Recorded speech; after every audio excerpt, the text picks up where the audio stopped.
இந்த பதிவு பாருங்க. இந்த இந்த குழந்தைகள் ஸ்கூல்ல இருந்து வெளிய வரும்போது எல்லாம் பார்க்கும்போது உங்களுக்கு வித்தியாசமா தெரியுதா? எல்லா குழந்தைகளும் ஒரே மாதிரியா மொட்டை போட்டு வராங்கன்னு.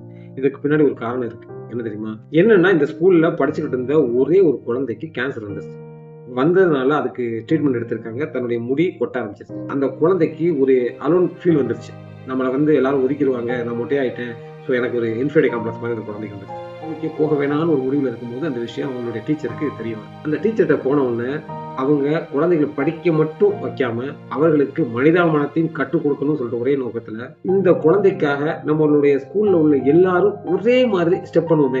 அந்த குழந்தையின் வாழ்க்கைக்காக. அப்படின்னு சொல்லியிருக்கோம். இந்த டீச்சர் எடுத்த குழந்தைகளுடைய பெற்றோர்கிட்ட கேட்டிருக்காப்புல, இப்படி ஒரு பிரச்சனை இருக்கு. இப்படி செய்யலாமா? அப்படின்னு சொல்லிட்டு. ஆனா, அன்பார்ச்சுனேட்டா யாருமே அதுக்கு எதிர்ப்பு தெரிவிக்காம எல்லாரும் ஓகே சொல்லிட்டாப்புல. இதே மாதிரி எல்லாரும் யூனிஃபார்மிட்டியா செயல்பட ஆரம்பிச்சோம்னா, நம்ம பெரிய போர கூட சந்திக்க முடியும் அப்படின்னு சொல்றத உணர்த்துது. இந்த ஒரே ஒரு குழந்தைக்காக எல்லாருமே தன்னுடைய முடிய கட் பண்ணி, ட்ரீட்மெண்ட்ல உள்ள குழந்தை கூட கன்டினியூவா ஸ்கூலுக்கு வர ஆரம்பிச்சிருச்சு. இயல்பான வாழ்க்கை வாழ ஆரம்பிச்சுச்சு அந்த குழந்தை. மனிதாபிமானத்துக்கு இது பெரிய விஷயம் இல்லையா? நீங்க என்ன நினைக்கிறீங்க? ஒரு ஆசிரியர் நினைச்சு செய்து முடிச்ச இந்த செயல பற்றி?